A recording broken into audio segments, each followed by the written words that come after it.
Assalamualaikum warahmatullahi wabarakatuh. Di sini perkenalkan nama saya Titi Suhendrik dari kelas 8 Hukum B1. Saya akan menjawab pertanyaan dari tugas Pak Zainal Hukum Media. Ada 3 soal. Yang pertama soalnya adalah apa yang dimaksud dengan sumber hukum fundamental dan juga berikan contohnya. Adapun yang dimaksud dengan sumber hukum fundamental yaitu ketentuan-ketentuan hukum yang memuat materi tentang aspek-aspek mendasar dari satu media yang bermuatan ideologis politis seperti ketentuan mengenai hak asasi manusia, hak menyatakan pendapat secara bebas, hak berkomunikasi, dan juga hak kebebasan berinformasi, dan juga kebebasan pers. Adapun contohnya terkandung dalam Undang-Undang Dasar 1945. Yang kedua terkandung dalam Undang-Undang Nomor 39 Tahun 98 tentang HAM. Yang ketiga terdapat dalam Deklarasi Umum Hak Asasi Manusia. Bisa juga jadi contoh seperti setiap warga negara berhak atau bebas mengemukakan pendapat secara lisan, tulisan, secara bebas dan bertanggung jawab, dan tetap harus sesuai dengan perundang-undangan yang berlaku. Kebebasan pendapat ini secara tidak langsung juga termasuk perwujudan demokrasi dalam tatanan kehidupan bermasyarakat, berbangsa, dan bernegara. Nomor 2 yaitu apa yang dimaksud dengan hukum fungsional dan beri contohnya.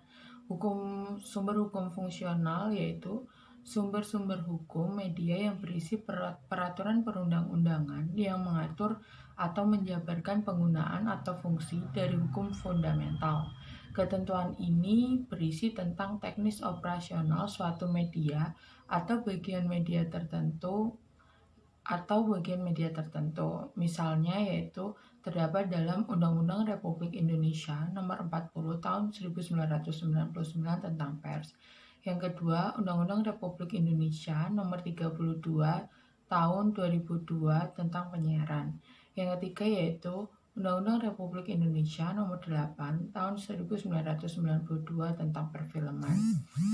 Sebagai contoh yaitu seperti pada peraturan tentang penyiaran bahwa dilakukan pengawasan untuk hak siar dan isi siaran yang dilakukan oleh KPI, Dewan Pers, dan pengawasan lain oleh organisasi yang terkait agar penyiaran yang disampaikan kepada masyarakat dapat dipastikan siaran atau tontonan tersebut benar dan tidak mengandung hoak yang dapat menyesatkan masyarakat.